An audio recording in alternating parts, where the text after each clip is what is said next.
Advanced courses తో పాటు first year నుండే campus recruitment training leading companies లో 13,000 plus placements with 13.5 lakhs highest package.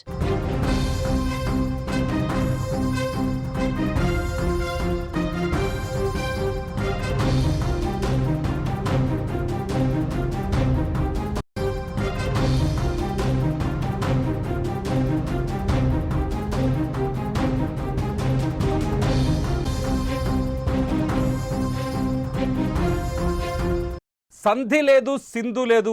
Bharat ఇస్తున్న పాకిస్తాన్ రాష్ట్ర లేఖలకు భారత్ ఇస్తున్న సమాధానం ఇదే. సింధు జలాల విషయంలో సంధి చేసుకునేందుకు పాకిస్తాన్ చేయని ప్రయత్నం లేదు. సింధు జలాల ఒప్పందాన్ని భారత్ వెనక్కి తీసుకోవడంతో పాకిస్తాన్ తట్టుకోలేకపోతుంది. ఇప్పటికే భారత్కు ఇస్తున్న 4 సార్లు లేఖలు రాసింది పాకిస్తాన్. చివరకు ప్రపంచ బ్యాంకు దగ్గరకు కూడా వెళ్ళింది. ఇటు పాకిస్తాన్ ప్రధాని షెహబాజ్ షరీఫ్ తన మిత్ర దేశాలతో కూడా భారత్ పైన సింధు జలాల అంశంపై ఒత్తిడి చేయించే ప్రయత్నం చేస్తున్నాడు. అయినప్పటికీ ప్రభుత్వం చాలా స్పష్టంగా సింధు జలాల విషయంలో సంధికి అవకాశం లేదని తేల్చి చెప్పింది.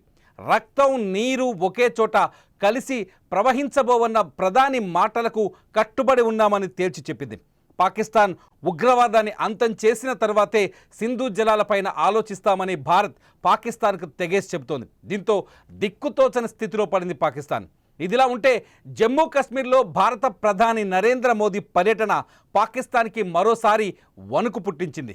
కశ్మీర్లో యువతకు ఉపాధి లేకుండా చేయటం కోసం, కశ్మీర్ ప్రజల జీవనోపాధిని దెబ్బ కొట్టడం కోసమే పాకిస్తాన్ ఉగ్రవాదాన్ని పెంచి పోషిస్తుందని నిన్న మోదీ వ్యాఖ్యానించారు. కశ్మీర్ టూరిజాన్ని దెబ్బకొట్టే ఉద్దేశంతోనే పహల్గామ్లో ఉగ్రదాడి జరిగిందని చెప్పుకొచ్చారు. అయితే ప్రధాని వ్యాఖ్యల్ని పాకిస్తాన్ ఖండించింది. పహల్గామ్ దాడితో తమ దేశానికి ఎలాంటి సంబంధం లేదని చెప్పుకొచ్చింది. భారత్ ఇంతవరకు పాకిస్తాన్ పాత్రను నిరూపించలేకపోయిందని విమర్శించింది. పాకిస్తాన్ వ్యాఖ్యలపై తీవ్రంగా స్పందించిన భారతదేశంలో పహల్గామ్ దాడితో సంబంధం లేదని పాకిస్తాన్ మాట్లాడడం దారుణమని విమర్శించింది. मानवता का विरोधी, मेलजोल का विरोधी, टूरिज्म का विरोधी, इतना ही नहीं, वो ऐसा देश है जो गरीब की रोजी रोटी का भी विरोधी है. 22 अप्रैल को पहलगाम में जो कुछ हुआ वो इसी का उदाहरण है. पाकिस्तान ने पहलगाम में इंसानियत और कश्मीरियत दोनों पर वार किया. हमारे पड़ोस का देश మోదీ వ్యాఖ్యలు నిన్న భారతదేశంపై పాకిస్తాన్ విషం కక్కడం వెనుక ఉన్న ఉద్దేశాన్ని చెప్పకని చెప్పారు. పాకిస్తాన్ సింధు జలాల కోసం ఎటువంటి సంధి కోసం వచ్చినా సంధి చేసుకునే అవకాశం లేదనే సందేశాన్ని మరోసారి ఇచ్చారు మోదీ వ్యాఖ్యలతో ఒక్కసారిగా పాకిస్తాన్లో మళ్ళీ వణుకు కనిపించింది. పాకిస్తాన్ విదేశాంగ శాఖ, పాకిస్తాన్ జలవనరుల శాఖ మోదీ వ్యాఖ్యలపైన మళ్ళీ స్పందించింది. ఎట్టి పరిస్థితుల్లోనూ పహల్గామ్ దాడిలో పాకిస్తాన్ పాత్ర ఉందని భారత్ నిరూపించలేకపోయిందంటూ వ్యాఖ్యలు చేసింది. అయితే చాలా స్పష్టంగా పాకిస్తాన్ ఉగ్రవాదాన్ని పెంచి పోషిస్తోంది. పాకిస్తాన్ ఉగ్రవాదులకు ఆశ్రయం ఇస్తోంది. పాకిస్తాన్లో యుద్ధం తర్వాత కూడా, పహల్గామ్ దాడి తర్వాత జరిగిన యుద్ధం తర్వాత కూడా పాకిస్తాన్లో ఉగ్రవాదులు చేస్తున్న కార్యకలాపాల గురించి ఎప్పటికప్పుడు ప్రపంచ మీడియా వార్తలు రాస్తూనే ఉంది. అయినప్పటికీ సింధు జలాల కోసం పాకిస్తాన్ కొత్త దొంగ నాటకాల్ని తెరపైకి తీసుకొస్తుంది.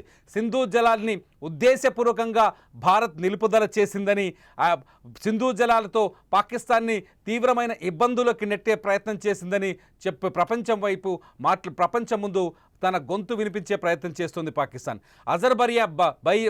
అజర్బైజాన్ పర్యటనలో పాకిస్తాన్ ప్రధానమంత్రి షెహబాజ్ షరీఫ్ మాటలు పూర్తి అబద్ధమని నిరూపించినప్పటికీ పాకిస్తాన్ పదే సింధు జలాల కోసం భారత్ని రెచ్చగొట్టే ప్రయత్నం చేస్తుంది. నిన్న ప్రధాని మోదీ ఏదైతే నిన్న కశ్మీర్లో పర్యటించిన తర్వాత ఆయన చేసిన వ్యాఖ్యలతో పాకిస్తాన్కి మళ్ళీ వెన్నులో వణుకు పుట్టినట్టయింది.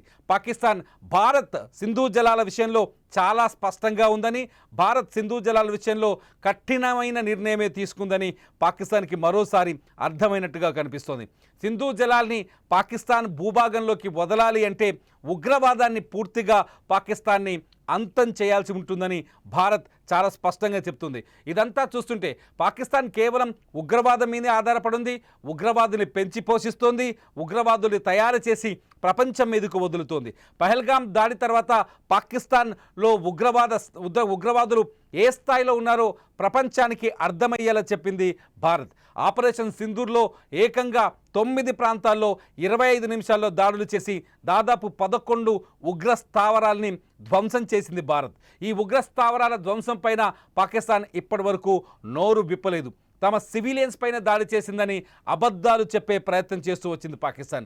అయితే పాకిస్తాన్ ఉగ్రవాదుల శిబిరాన్ని ధ్వంసం చేస్తే భారత్ పైన డ్రోన్లతో దాడులకు పాల్పడింది పాకిస్తాన్. అటువంటి పాకిస్తాన్ ఇప్పుడు యుద్ధంలో గెలిచామంటూ ప్రపంచ పర్యటన చేస్తుంది. యుద్ధంలో గెలిచామని చెబుతూ మిగతా దేశాన్ని, భారత్ మిత్ర దేశాన్ని కూడా నమ్మించే ప్రయత్నం చేస్తూ వస్తుంది. అయితే పాకిస్తాన్ చేస్తున్న ఈ వ్యాఖ్యల్ని భారత్ ఎప్పటికప్పుడు తీవ్రంగా ఖండిస్తోంది. భారత్ పాకిస్తాన్ ఉగ్రవాదాన్ని ఏ విధంగా పెంచి పోషిస్తుందో ప్రపంచానికి అర్థమయ్యేటట్టు చెప్పేందుకు ఒక దౌత్య బృందాన్ని ఏర్పాటు చేసింది. 7 సభ్యులు కలిగిన 7 దౌత్య బృందాలు, పార్లమెంట్ ఎంపీలతో 7 దౌత్య బృందాలు ఏర్పాటు చేసి 33 దేశాలకు పంపించింది. ఈ 33 దేశాల్లో పాకిస్తాన్కి సంబంధించిన దుర్మార్గాలని, పాకిస్తాన్ భారత్లో ఉగ్రవాదం ద్వారా భారత్ని పాకిస్తాన్ ఏ విధంగా ఇబ్బంది పెడుతుందనే అంశాన్ని ఈ 33 దేశాలకు అర్థమయ్యేలా చెప్పింది. మలేషియా చాలా స్పష్టంగా పాకిస్తాన్కి ఒక గట్టి షాక్ ఇచ్చిందని చెప్పాలి. పాకిస్తాన్ ఇస్లాం దేశమైనప్పటికీ, మలేషియా ఇస్లాం దేశమైనప్పటికీ పాకిస్తాన్ మాటల్ని నమ్మే స్థితిలో మేము లేము. పాకిస్తాన్ ఉగ్రవాదాన్ని పెంచి పోషిస్తుందని మేము బలంగా విశ్వసిస్తున్నామని చెప్పుకొచ్చింది. ఇదంతా చూస్తుంటే ప్రధాని మోదీని టార్గెట్ చేయడానికి పదే ట్రై చేస్తుంది పాకిస్తాన్. మోదీ మాటల్ని ఖండించే ప్రయత్నం చేస్తుంది, కానీ చేసిన తప్పులను సరిదిద్దుకోవడానికి మాత్రం పాకిస్తాన్ ఇంతవరకు ముందుకు రాలేదు. ఇదిలా ఉంటే సింధు జలాన్ని ఆపితే బ్రహ్మపుత్ర నదీ జలాన్ని ఆపుతామని బెదిరిస్తోంది పాకిస్తాన్. చైనా తమ మిత్రుడైన చైనా సహాయం తీసుకొని భారతదేశంలోకి బ్రహ్మపుత్ర నదీ జలాలు రాకుండా అడ్డుకుంటామని పాకిస్తాన్ పదే ప్రచారం చేస్తుంది. కానీ బ్రహ్మపుత్ర నది పైన అస్సాం ముఖ్యమంత్రి హిమంత్ బిశ్వా శర్మ చేసిన వ్యాఖ్యలు, ఆయన చెప్పిన వివరణ ప్రపంచం కళ్ళు తెరిపించినట్టయింది. చైనాలో ఉండే ఎర్లాంగ్ నది బ్రహ్మపుత్ర నదిగా మారుతుంది. భారతదేశంలోకి వచ్చినప్పుడు, చైనాలో ఉన్నప్పుడు ఈ నదిలో కేవలం 2000 నుంచి 3000 క్యూబిక్ మీటర్ల వరకే నీరు కనిపిస్తుంది. కానీ భారత్లోకి వచ్చేసరికి ఆ నీటి ప్రవాహం 15,000 క్యూబిక్ మీటర్ల నుంచి 20,000 క్యూబిక్ మీటర్లకు పెరుగుతుంది. అంటే భారతదేశంలోకి వచ్చిన తర్వాత బ్రహ్మపుత్ర నదిలో దాదాపు 9 నుంచి 12 ఉపనదులు కలుస్తాయి. ఈ ఉపనదుల ద్వారానే బ్రహ్మపుత్ర నదిలో నీటి లభ్యత పెరుగుతుంది. సో అస్సాం ముఖ్యమంత్రి హేమంత్ బిశ్వ శర్మ చెప్పిన ఈ వివరణ మొత్తం పాకిస్తాన్కి వెన్నులో మళ్ళీసారి వణుకు పుట్టించినట్టయింది. పాకిస్తాన్ భారత్ని భయపెట్టే అన్ని ప్రయత్నాలు చేసి ఇప్పుడు కాళ్ళ బేరానికి వచ్చే ప్రయత్నం చేస్తుంది. వరుసగా పాకిస్తాన్ 4 సార్లు భారత హోంమంత్రిత్వ శాఖకి, భారత జలవనరుల శాఖకి లేఖలు రాసింది. సింధు జలాలపైన కూర్చొని మాట్లాడుకుందాం, సింధు జలాలపైన చర్చలకు రావాలని శాంతియుతంగా మేము ఆహ్వానిస్తున్నామంటూ పాకిస్తాన్ ఇప్పటికీ 4 లేఖలు రాసింది. ఈ 4 లేఖల్ని భారత జలవనరుల శాఖ మన విదేశాంగ శాఖకు పంపించింది. విదేశాంగ శాఖ 4 సార్లు ఒకే రకమైన సమాధానం చెప్పింది.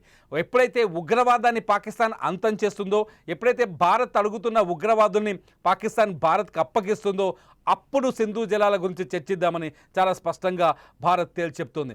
దీంతో పాకిస్తాన్కి దిక్కుతోచని పరిస్థితి ఏర్పడింది. ఎందుకంటే పాకిస్తాన్లో సింధు జలాలే పాకిస్తాన్కి ఆయువు, సింధు జలాలే ఆక్సిజన్. ఒకవేళ సింధు జలాలు నిలిచిపోతే పాకిస్తాన్లో 80% వ్యవసాయం కుదేలవుతుంది. ఇప్పటికే పాకిస్తాన్లో ఉన్న 2 ప్రాజెక్టుల్లో మంగళ, అట్లాగే మరో ప్రాజెక్టులో 50% వరకు నీటి లభ్యత తగ్గిపోయింది. 50% వరకు నీరు బయటకు వెళ్ళిపోయింది. ఆ నీరు కూడా అణిగిపోతే, పూర్తయిపోతే ఈ వర్షాకాలంలో కూడా పాకిస్తాన్ కరువును ఎదుర్కోక తప్పదనే చర్చ జరుగుతుంది. పాకిస్తాన్ మొత్తం జీడిపిలో 20% వాటా వ్యవసాయానిదే ఉంటుంది. వ్యవసాయమే కీలకమైన ఆదాయ వనరు. వ్యవసాయ ఉత్పత్తుల్ని ఇటు విదేశాలకు కూడా పాకిస్తాన్ ఎగుమతి చేస్తుంది. ఒకవేళ సింధు జలాల నీళ్లు ఆగిపోతే పాకిస్తాన్లో వ్యవసాయం నాశనం అయిపోతుంది. పాకిస్తాన్ జీడిపి పైన కూడా తీవ్రమైన ప్రభావం కనిపిస్తుంది. ఇప్పటికే ఆహార కొరతతో ఆహార వస్తువుల ధరలు అడ్డగోలుగా పెరిగిపోయి పాకిస్తాన్ తీవ్రమైన ఇబ్బందుల్లో ఉంది. ఈ పరిణామాల నేపథ్యంలో పాకిస్తాన్కి ఇప్పుడు దిక్కుతోచని పరిస్థితి ఏర్పడింది. భారత్ మాత్రం చాలా స్పష్టంగా చెప్తోంది, సింధు లేదు, సంధి లేదని. ఉగ్రవాదంపై పాకిస్తాన్ ఎప్పుడైతే కీలకమైన నిర్ణయం తీసుకుంటుందో, ఎప్పుడైతే పాకిస్తాన్ ఉగ్రవాదాన్ని తుదముట్టిస్తుందో అప్పుడే సింధు జలాలపైన మాట్లాడతామని చెప్తుంది భారత్. మరి మీరేమనుకుంటున్నారు? పాకిస్తాన్కి సింధు జలాలు అప్పగించాల్సిన అవసరం ఉందా? ప్రధాని మోదీ చెబుతున్నట్టుగా పాకిస్తాన్ భారతదేశంలో విధ్వంసం సృష్టించడమే లక్ష్యంగా పెట్టుకున్న పాకిస్తాన్ని నిజంగా సింధు జలాల విషయంలో క్షమించాల్సిన అవసరం ఉందా? మీరేమనుకుంటున్నారు? ఈ వీడియో కింద కామెంట్ చేయండి. మీరు లైవ్ న్యూస్ కోసం సుమన్ టీవీ డిజిటల్ లైవ్ని సబ్స్క్రైబ్ చేసుకోండి. సుమన్ టీవీ డిజిటల్ లైవ్లో మీరు ప్రతి వార్తని ప్రత్యక్ష ప్రసారంలో చూస్తూ ఉంటారు.